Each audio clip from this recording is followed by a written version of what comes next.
হাইরে মানুষ কিপটারে নাজিফা বুঝছো প্রায় 2টা ঘাস আম পেরে দিলাম মাত্র 2টা আম দিছে কসে নাজিফা এটা কোনো কথা কইস না রে ওই যে ওইবার কলমুদ্দির বাড়িতে গেছিলাম 2টা গাছে আম পারলাম মাত্র 2টা আম দিল এটা কোনো কথা কইলো হাই রে কিপটা রে মানুষ এত কিপটা মানুষ থাকে না তোমার সাথে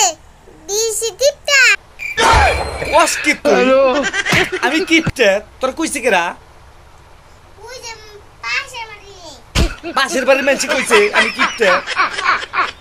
আমি একজন ভালো মানুষ আম পেরে 2টা আম লইছি আর তুই আমারে কিপটা কস তুমি তো বুঝি বলছো আমি কিপটাই আনছি আম পেরে আনছি 2টা গাছের আম পেরে দিছি হাই রে হাই কিপটা এত কিপটা মানুষ থাকে তার সাথে তুই আমারে কিপটা কস এটা হইলে